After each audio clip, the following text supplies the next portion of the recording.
Alhamdulillah pemirsa, Anda masih beserta kami di Mimbar Nurus Salam. Baik, apa sih sebenarnya fadilah surat Al-Waqiah? Kan katanya suka baca surat Al-Waqiah, ya kan? Yang hadir pada harinya kan? Habis subuh, habis duha, lagi kekurangan duit, langsung baca surat Al-Waqiah. Asik deh, pada apal, saya rasa apal semuanya nih. Bacanya kalau pagi 3 kali, terserahlah. Pokoknya sekarang kita dengarkan sebenarnya fadilah apa sih, Bas? Kok orang begitu asik Al-Waqiah, yakin banget gitu. Apa sih terkandung di dalamnya tuh, Ustaz? Assalamualaikum warahmatullahi wabarakatuh. Alhamdulillah, saya senang ngasih tahu ke diri saya dan ke pemirsa semua satu surah pegangan saya. Ini saya benar-benar memegang ini surah. Dan alhamdulillah selama saya nurut kata orang tua dan kalimat-kalimat para guru, selama memegang Waqiah nggak akan fakir, nggak akan miskin, nggak akan susah. Itu adalah benar adanya. Dan karena ini obat udah saya makan, saya pakai berasa, saya kasih tahu sama yang lain, yang lain juga kejadian. Hanya orang-orang yang kebanyakan nanya, yang kebanyakan nanya saya bilang, akhirnya ini nggak baca-baca, yang nanya mulu. Bener nggak sih, bener nggak sih mulu. Hadisnya mana? Capek kita. Nggak pakai hadis juga, namanya Waqiah mah kita kudu baca, karena emang dia kan surah.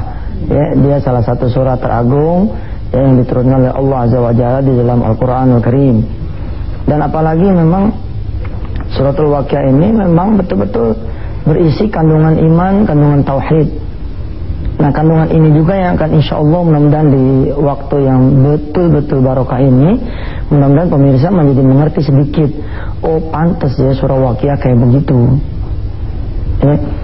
Nah, pertama dari sisi fadilah. Memang di hadis sahih, di kumpulan hadis sahih nggak ketemu nih fadilah Waqiah. Tapi ulama sudah ijma, ulama sudah punya pendapat. Apa dia kata? Selama judulnya itu adalah amal saleh, insya Allah hadis yang kategorinya nggak sahih pun bisa kita pakai. Judulnya fadilah, itu insya Allah bisa kita pakai. Ini saya catat nih buat ibu-ibu, bapak-bapak semua yang hadir di sini, para ustadz dan pemirsa di rumah. Kalau Rasulullah Sallallahu Alaihi Wasallam, suratul Waqiah, suratul Ghina, surah Al-Waqiah itu emang suratnya orang kaya. Suratnya buat kaya, suratnya untuk kaya. Untuk kaya juga nih bisa jadi penafsirannya beragam, Nanti kita coba akan bedah. Faqra'uha, maka bacalah dia, kata Rasulullah. Wa'allimuha auladakum, bahkan ajarkan anak-anak kalian semua dan keluarga kalian. Ini ada di kitab tafsir Ad-Durrul Mansur. Rasulullah SAW juga bersabda, "Allimu nisa'akum suratul Waqiah, fa innaha suratul Ghina." Ajarkan juga perempuan-perempuan kalian semua, istri maksudnya begitu. Untuk membaca suratul Waqiah ini. Dan ajarkan juga isinya. Karena surah ini adalah surahnya Al-Ghina, surah yang membawa kita pada kecukupan. Kemudian kana Rasulullah yaqra'u fil fajri wal waqi'ata wa nahwaha minas suwar. Adalah Rasulullah membaca di dalam salat subuh surah Al-Waqiah ini. Dan surah-surah yang serupa panjangnya. Ada satu masa Abdullah bin Mas'ud lagi datang sakaratul maut. Kemudian Utsman bin Affan menjenguk. Kata Utsman bin Affan, "Perlukah kamu aku panggilkan dokter?" Dibilang dokterku adalah Allah. Kemudian Abdullah bin Mas'ud ditanya, karena memang ini sahabat terkenal miskin, terkenal hidupnya kekurangan dari sisi material. Ditanya nih sama Utsman bin Affan, "Perlukah aku tinggalkan buat engkau punya keturunan sedikit harta sepeninggal dirimu yang mereka bisa aman?" Apa kata Abdullah bin Mas'ud? "Sudah aku wasiatkan suratul Waqiah agar mereka semua baca. Siapa orang yang membaca ini, aku pernah dengar dari Rasulullah, dia tidak akan fakir selama-lamanya." Subhanallah. Orang yang berkenalan dengan Allah lewat pintu penyakit, no problem. Orang yang berkenalan dengan Allah lewat pintu pengangguran, no problem. Orang-orang yang tidak punya hutang jangan ngejebein. Situ mah dekat sama Allah karena punya hutang. Jangan. Semua pintu itu pintu halal yang dimasukin. Kalau emang kita nggak bisa masuk di pintu senang, Allah tutup pintu senang. Digilirlah kita pintu kesusahan. Lalu ketika dipergilirkan pintu kesusahan kita senang, kita pertahankan ini kesenangan kita dekat sama Allah, Allah akan hadir terus di pintu kesenangan. Ya, tentu saja lebih hebat buat saudara-saudara semua pemirsa di tanah air yang berkenalan dengan Allah tidak saat susah aja, tapi di saat senang juga iya. Nah, waktu itu saya baca, betul saya baca, terus saya amalin. Bahkan kadang-kadang saya suka usap kepala anak-anak santri, ya saya bilang udah bener lo dawamin dan waqiah, nyampe lo mau kemana aja pergi nyampe. Mau kemana aja pergi nyampe. Kan anak-anak sekolah kan pada beasiswa ke Kairo, beasiswa ke Mekah, beasiswa ke Madinah. Sebelum insyaallah surah Waqiah akan bikin kita bisa nyampe. Dan memang ajaib itu, ajaib itu. Nah, sekarang kita belajar sedikit nih. Pertama dari jumlah huruf. Jumlah hurufnya ini suratul Waqiah itu 1700-an. Hitung gampang 1700 dah gitu ya.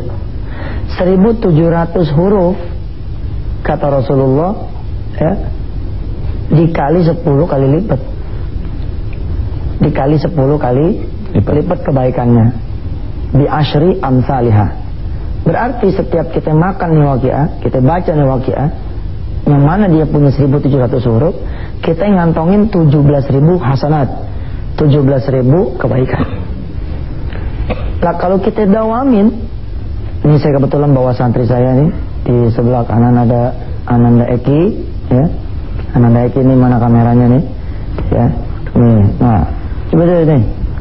Ananda Eki, sebelah kirinya saya nih ada Ananda Topan. Saya bilang sama mereka, ini sebelah kiri ini Ananda Topan ini juga santri kita. Tiap pagi kita suruh mereka baca Waqiah. Saya bilang selama 6 tahun kalian itu semua nyantren di pesantren Darul Quran, didawamin nih baca Waqiah, nanti di akhir tahun bonus-bonus kebaikan ini ditukar dengan beasiswa. Nah, sekarang pikir aja 17.000 setiap pagi dapat tuh, ya kan boleh kita tukar sama apa aja nih, termasuk sama duit. Lah boleh nggak? Ini bukan bercanda, emang beneran. Bahkan terlalu murah malah kalau kita cuma minta 10 mah. Sebab kata Rasulullah, kalau kayak Ananda Eki ini baca, Ananda Topan ini baca, karena emang dia santri, dia ngerti hukumnya, dia ngerti tajwidnya, dia ngerti maknanya, maka bayarannya ila sab'i mi'ati dhi'fin, sampai 700 kali lipat. Nah, pemirsa silakan hitung 1700 kali 10 17.000 kali 30 hari sampai 700 kali lipat.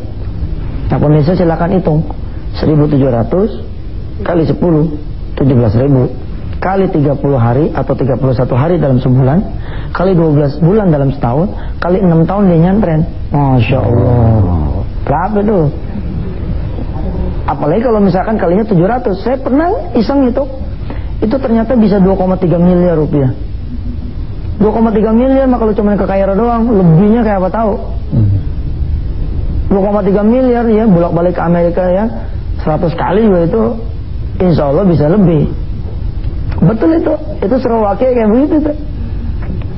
Pedagang-pedagang ya di pagi hari cukupkan diri dengan baca Waqiah, itu udah lebih untung daripada dia dagang 1 hari penuh. Ya, tentu saja karena sebagai seorang muslim berdagang itu adalah ibadah, itu punya fadilah sendiri lagi tuh. Tapi kalau cuma dagang-dagang doang, wah rugi. Menjelang buka toko baca nih Waqiah. Kemudian buka toko, layanin orang, waktunya duha, waktunya sholat zuhur, waktunya asar. Begitu asar mau bangun, ntar dulu tahan, baca Waqiah lagi. Ya. Kemudian terusin lagi dagang, jam 5 tutup, pasar kita tutup, kita berangkat lagi besok. Bisa jadi warung barangkali nggak laku, tapi Allah bayar kita karena ibadah kita. Dan memang kan kita dibayar sama Allah, kita punya rezeki bukan karena kita punya kerjaan kan, tapi karena Allah bayar sama kita. Nah, Allah yang begitu baik sama kita kudu lebih baik lagi mestinya. Sama dia punya karunia, kita balas. Ya salah satunya dengan rajin membaca Al-Quran.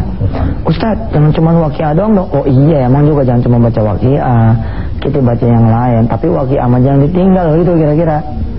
Kayak kita orang nih Yasin mah gitu ya, kalau malam Jumat gitu ya. Ya jangan cuma Yasin dong, oh betul, tapi Yasin banyak ditinggal. Orang-orang yang ngomong kayak begitu juga belum tentu dia baca malah. Iya. Oke ya kagak, yang lain juga kagak. Yasinnya kagak, yang lain juga kagak. Insya Allah Ustaz, barangkali ke depan kita akan lebih banyak dia